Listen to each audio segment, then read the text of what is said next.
NASA launched the Pioneer 10 spacecraft in 1972, it attached to it a golden plaque.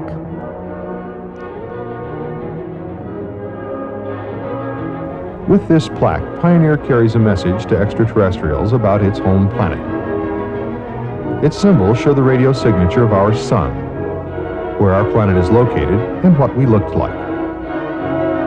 As Pioneer 10 journeys on beyond the outer known planets, the data it is sending back is also being used to seek a possible 10th planet.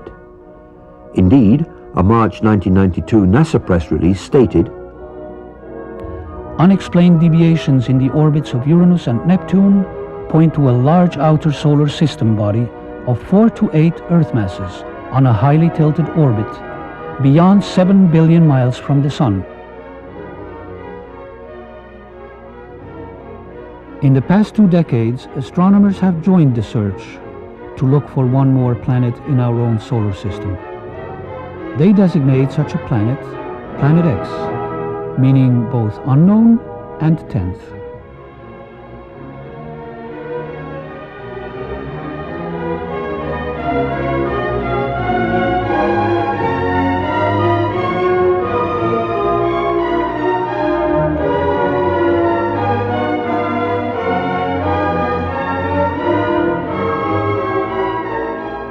Maybe you wish to tell us in a few minutes the nature of those discoveries.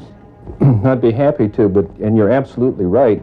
And as a matter of fact, the date on here, I was just noticing, is 14 August 1978, which was just about 6 weeks after we discovered the fact that Pluto has a satellite. Once you have a satellite for a planet, you can determine how heavy it is. It turns out Pluto was very much smaller and lighter weight than we had thought, which meant that Pluto has no influence, no appreciable influence on the motions of the planets Uranus and Neptune. At that point, we voiced a hypothesis that this means that there is at least one yet to be discovered planet in the outer reaches of the solar system, and this naturally led directly to you and your interest in what we're doing, and that's when you sent me this book.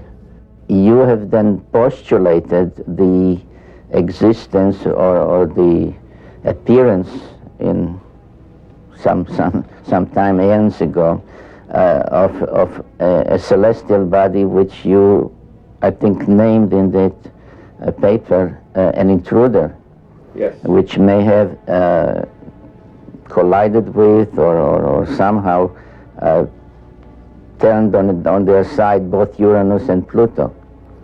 It did a lot more than that, as a matter of fact. In that paper, we hypothesized that this intruder passed very close to Neptune, that it dislodged one of what we then think were many satellites of Neptune, and one of them became the planet Pluto. We actually think Pluto was an escaped satellite of Neptune.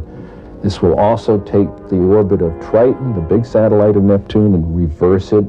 We'll take the orbit of the satellite Nereid and extend it outwards.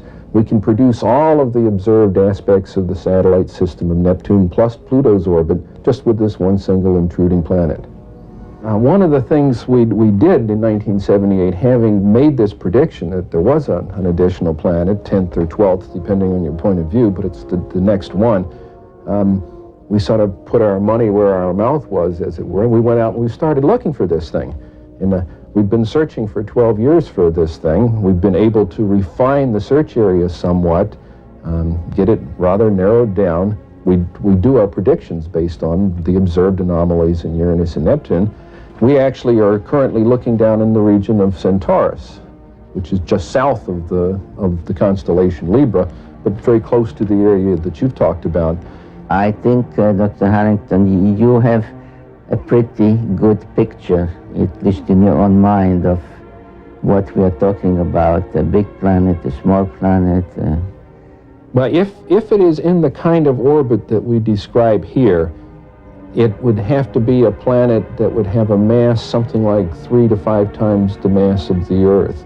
This would put it intermediate between the gaseous planets like Uranus and Neptune and the terrestrial planets that we have in the inner part of the solar system. So if this planet turns out to be in a 3,600-year orbit, then its mass will be correspondingly larger. But we're talking about something that's a perfectly reasonable kind of planet. It looks like a good, nice planet, small enough that it's not going to be completely enveloped in gas, so it's perfectly capable of supporting life forms of one kind or another.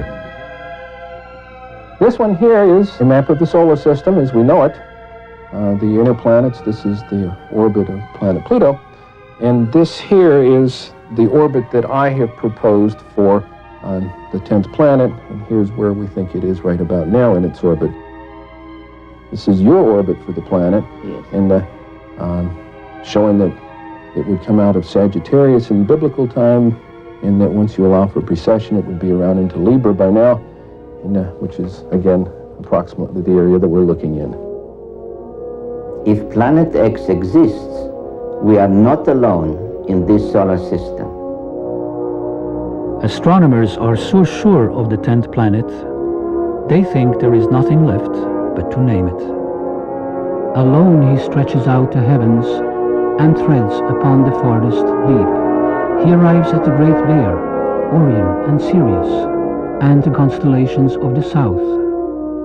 He smiles his face upon Taurus and Aries. From Taurus to Sagittarius he shall go. The books of Job and Amos.